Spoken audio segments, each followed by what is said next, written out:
knowing that now you're the guy? Last year you had to still at a certain point prove it, even though they made a trade for you. Yeah, I think it's good to have a mindset of you hold yourself to a high standard, and so when you do that, it's you want to perform at your best. You try to not make any mistakes and do the best you can for the team. Speaking of pressure, do you feel less now that Patrick Mahomes has replaced you as the greatest quarterback ever? I've heard a lot of good things about him. Yeah, he's been playing great. The first 2 weeks, so you got to tip your hat to him. So it's it'll be a battle this Sunday. If you look at the 6 sacks, is there anything consistent there that you kind of have to learn from? Was it putting coverage? Do you have to get rid of the ball a little sooner? What do you see there?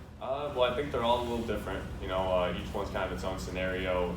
During the game, whatever coverage it was, they were all different. So it's a lot of little things, and I think we're working as a group offensively to shore those things up, and I got to help the O-line out and get rid of the ball.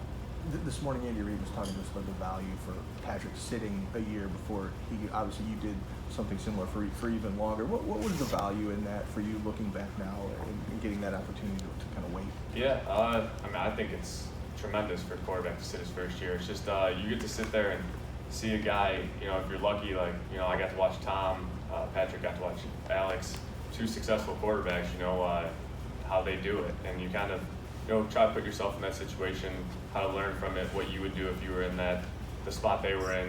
And, there's a ton of things that you could benefit from.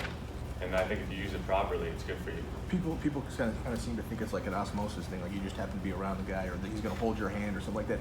How early do you realize, like, hey, I've got to really invest myself in this to maximize that too, and how did you go about it? I think every guy, it's kind of a feel thing. It kind of hits you at one point or another throughout your rookie year, and it's a really good learning experience. Some guys it hits early, some guys it might not hit until your 2nd or 3rd year. When you realize you have to be a pro and hold yourself accountable more than having a coach do it for you. And I think once you get to that point, it gives you a chance to be successful. Was there a moment it hit you? Yeah, my rookie year. Yeah, definitely. It was a very eye-opening moment. It's just something that it's good that it happened. You gonna tell us what it is? I can't tell you the whole story, man. Why not? That's what we're here for. You're my friend. As much as the better quarterback may help you, they don't exactly want you taking the job either.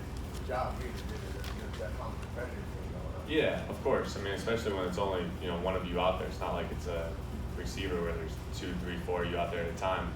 But that's the nature of the NFL. You have to be competitive. You have to want to compete on a daily basis, and I think that's what makes you great. The interception against Minnesota and then the one that was called back against Detroit, they both been chalked up to miscommunications. With going to Kansas City in that atmosphere and the state of this offense, how do you work through those miscommunications and stuff like that? I think it starts with the week of practice, honestly. It's, we want to go out there, be perfect on every play call, how we hear it, how we communicate with one another in between series, all that stuff. And it's just, it's a lot of little things coming together. So we know it's going to be loud. That place, I played there my rookie year, and it was rocking. So, we know what we're in for. Is there an extra emphasis on that this week? It's obviously always an emphasis, yeah. But knowing what the results have been. I think every week, you put a lot of emphasis on it. You want to be perfect, and that's what we're training to do. You're never going to be perfect, but that's where you have to have a mindset of. Do you view it as like a week-by-week thing, going back a little bit to the fact that you don't have a ton of experience, the receivers are young, where you're going to have to build up to it a little bit? Oh, yeah, definitely. That's the NFL season. It's a week-by-week thing. Every team throughout the entire season, 1 week they're up, 1 week they're down type of thing. And, you want to stay as even keel as you can. And I think we have a good locker room for that. Guys have the right mindset. Coaches come out and work every day. It's a good group. When you have someone as unique as Marquise in terms of his ability to stretch the field, how difficult of an adjustment can it be with him? I think we handled it well. Different guys last week stepping up in different roles than they were used to. Some of the younger guys handling a little more information, things like that. But I think we did it well, and it'll be nice to get him back when we can. Jimmy, what's your read on the opportunities the Chiefs defense presents? They're a good defense. They have a good scheme that ties together well. Things that play off one another. Some talented guys up front who get after the quarterback, and some talented guys in the back end too. So, it'll be our job to go out there and execute. I think the communication is a big part, getting that started, and we'll go from there. Going back to Goodwin, how much does that limit what you guys feel like you can call on Monday? play-by-play basis. Do you see Kyle adjusting in real time to not having that guy who can take the safety with him every time he runs up the field? Yeah, well, we have other guys who, you know, they can take the top off the defense. Marquise is a unique speed, but we have some fast guys too. And so, yeah, I think just mixing and matching, putting guys in the right spots and giving them a chance to be successful. Kyle does a great job of that. The connection between you and Trent Taylor hasn't been nearly as productive as it was last season. Is it our defense is focusing on him more with doing now? Not really. You know, I think at certain times maybe, but other times, you know, it's just execution. And, you know, coach putting us in a position to be successful and we have to go execute it.